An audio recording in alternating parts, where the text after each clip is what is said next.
The room was packed, cameras rolling, lights burning hot. And then, silence. Alex Jones slammed his fist on the desk, leaned forward, and shouted, "You, Zohran, are a puppet for foreign agendas. You don't represent America. You undermine it." Without flinching, Zohran Mamdani looked him in the eye and said calmly, "Your America is built on fear. Mine is built on truth." And that was the moment everything shifted. How did a state assemblyman from Queens end up face to face with America's loudest conspiracy theorist? Why did millions of people suddenly stop scrolling and start watching? And more importantly, why did this debate spiral into a national scandal? It all started with a leaked email. Weeks before their infamous live debate, a set of internal memos from a fringe political group aligned with Alex Jones' media empire began circulating online.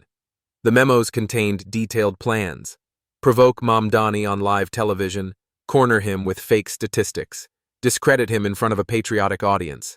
It was meant to be a takedown, a digital public execution. But no one warned them that Zohran doesn't scare easy. Zohran Mamdani wasn't raised on slogans or showmanship. He came from struggle. Born to Ugandan and Indian parents, raised in a working-class home, grounded in organizing, not optics. When he speaks, it's not performance, it's pressure. And when he entered that studio, he knew exactly what he was walking into.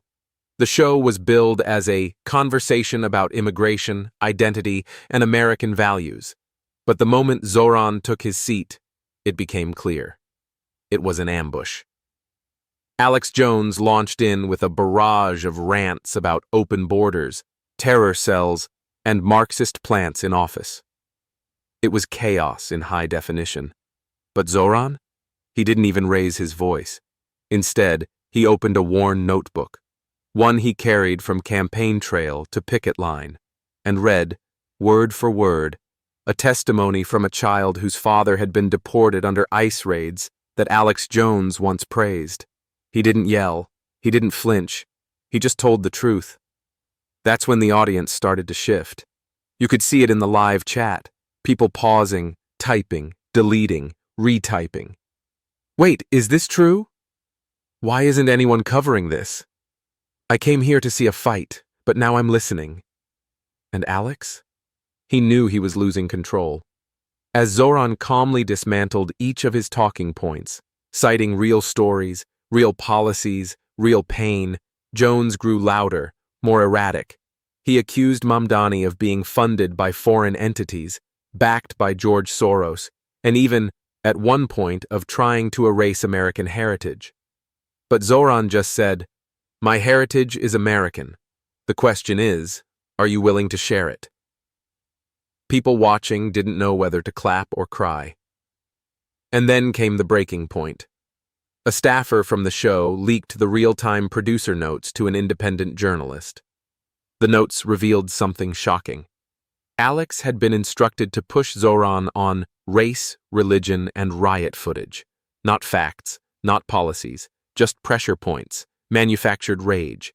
And when that became public, the backlash was instant. Thousands flooded social media. Hashtags exploded. Viewers began demanding a full release of the unedited footage, questioning how many other interviews had been manipulated, how many other voices had been buried under noise. And in the middle of it all, Zohran remained silent. No tweet storms, no press releases, just presence. Because the moment was no longer about him. It was about who gets to be heard in this country and who gets shut down. Think this was the end? Think again. The next morning, the headlines weren't what Alex Jones expected. They didn't read, "Zohran Mamdani exposed." They said, "Conspiracy backfires." Unedited tapes raise questions. Zohran's silence says everything. And the clip, the exact moment Zohran calmly said, "My heritage is American. The question is, are you willing to share it?" It went viral. Not the shouting, not the insults. That one sentence. It hit a nerve. But behind the scenes, Alex Jones was panicking. His producers were receiving threats. not from enemies but from sponsors.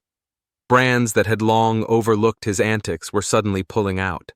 Syndicated radio stations paused their broadcasts. One network even took down archived episodes. Why now? Because someone dared to respond with dignity, and people actually listened. Meanwhile, Zohran Mamdani returned to Queens like nothing had happened. No entourage, no podium, just him walking through his neighborhood, stopping to talk with residents who had known him long before he ever went viral. A deli owner thanked him for not losing your temper.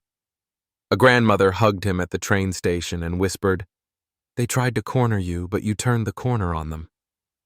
And yet, not everyone was grateful. A group of far-right bloggers and online personalities launched what they called the Mamdani Files.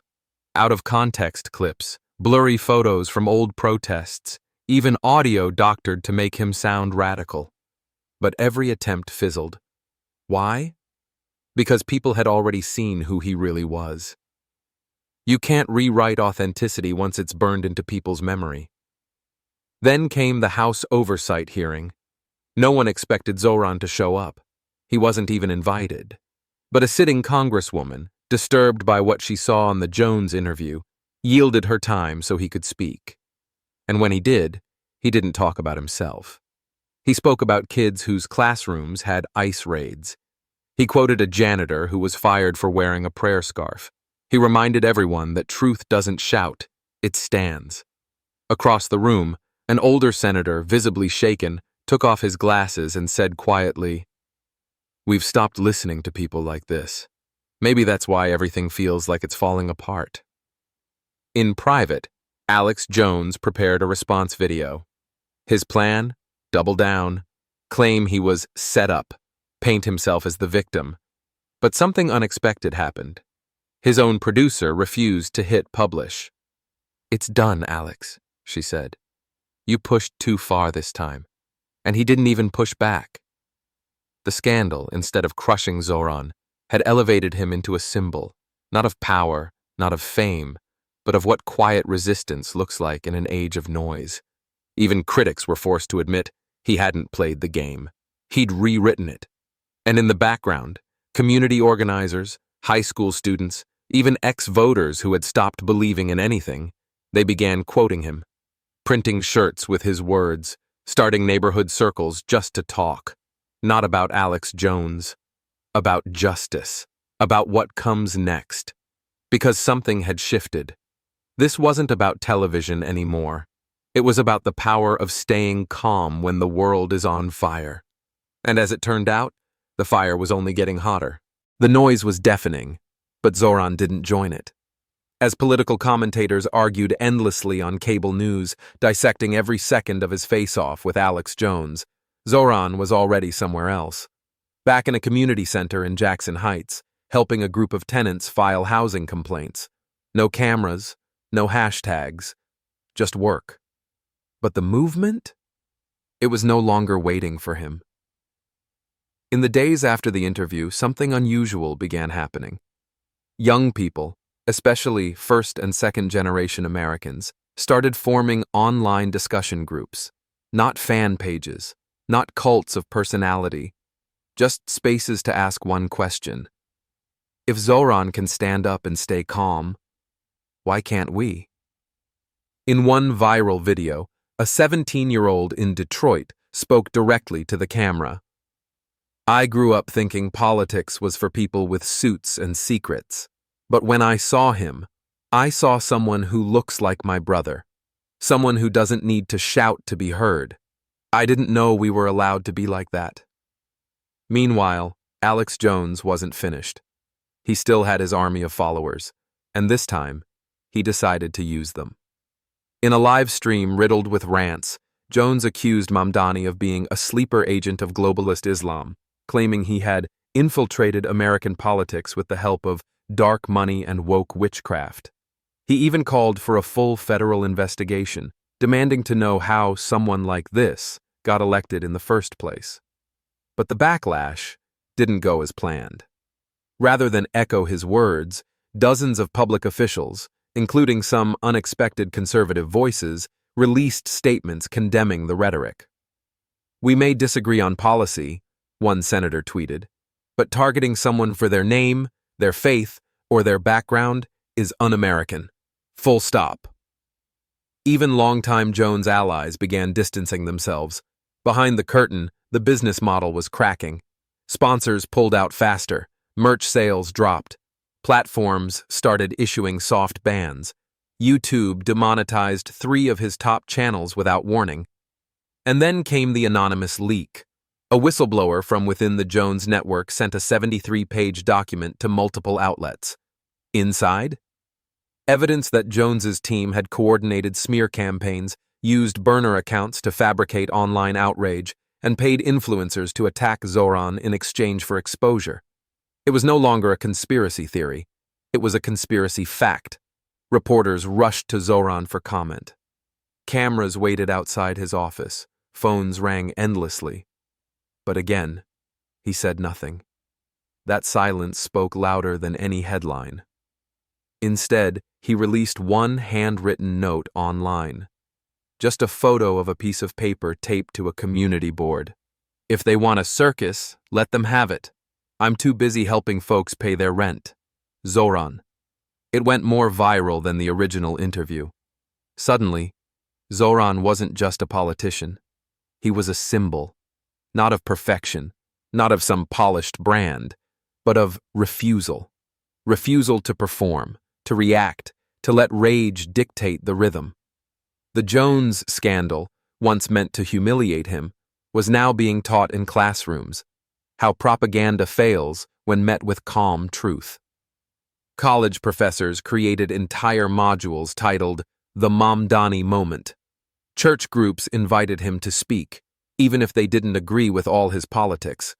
They just wanted to hear how someone could stand in the fire and not burn. And while Alex scrambled to salvage his legacy, Zohran kept showing up. One church basement, one tenant meeting, one school visit at a time. Because for him, this was never about the fight.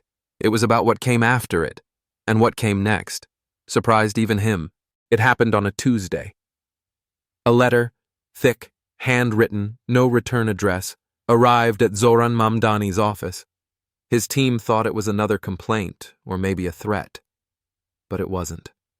Inside was a single page, shaky handwriting, spelling mistakes, and a short message that stopped him cold. "I used to believe Alex. Every word. I watched him for 10 years. But then I saw you. And something cracked. Not because you yelled louder, because you didn't. I don't know who I am yet, but I'm trying. Thank you." There was no name, no signature, just that. Zohran read it twice, then 3 more times, and he didn't say anything for a while, just stared at the page. For all the attention, all the headlines, all the chaos, this was the only thing that seemed to matter. Because the scandal wasn't really about Alex Jones. It never was.